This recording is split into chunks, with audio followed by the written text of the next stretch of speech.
کچھ لوگ وہ ہیں جو کہتے ہیں کہ ہم اللہ پر اور یوم آخرت پر ایمان لے آئے، حالانکہ وہ حقیقت میں مومن نہیں ہیں۔ وہ اللہ کو اور ان لوگوں کو جو واقعی ایمان لا چکے ہیں دھوکہ دیتے ہیں، اور حقیقت تو یہ ہے کہ وہ اپنے سوا کسی اور کو دھوکہ نہیں دے رہے، لیکن انہیں اس بات کا احساس نہیں ہے۔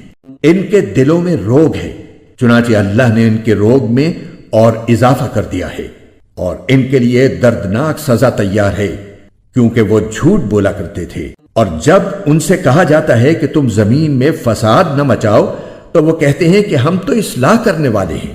یاد رکھو یہی لوگ فساد پھیلانے والے ہیں، لیکن انہیں اس بات کا احساس نہیں ہے۔ ان سے کہا جاتا ہے کہ تم بھی اسی طرح ایمان لے آؤ جیسے دوسرے لوگ ایمان لائے ہیں، تو وہ کہتے ہیں کہ کیا ہم بھی اسی طرح ایمان لائیں جیسے بے وقوف لوگ ایمان لائے ہیں؟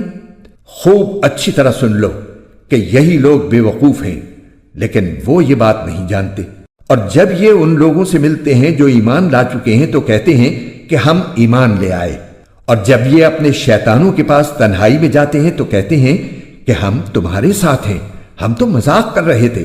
اللہ ان سے مذاق کا معاملہ کرتا ہے اور انہیں ایسی ڈھیل دیتا ہے کہ وہ اپنی سرکشی میں بھٹکتے رہیں۔ یہ وہ لوگ ہیں جنہوں نے ہدایت کے بدلے گمراہی خرید لی ہے، لہذا نہ ان کی تجارت میں نفع ہوا اور نہ انہیں صحیح راستہ نصیب ہوا۔ ان کی مثال اس شخص کی سی ہے جس نے ایک آگ روشن کی، پھر جب اس آگ نے اس کے ماحول کو روشن کر دیا تو اللہ نے ان کا نور سلب کر لیا اور انہیں اندھیریوں میں چھوڑ دیا کہ انہیں کچھ سجائی نہیں دیتا۔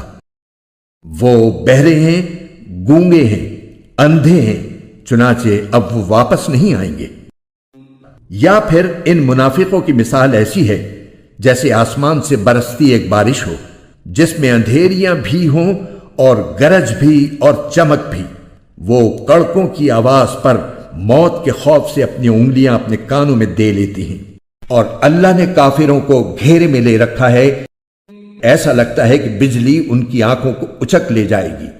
جب بھی بجلی ان کے لیے روشنی کر دیتی ہے وہ اس روشنی میں چل پڑتے ہیں، اور جب وہ ان پر اندھیرا کر دیتی ہے تو کھڑے رہ جاتے ہیں۔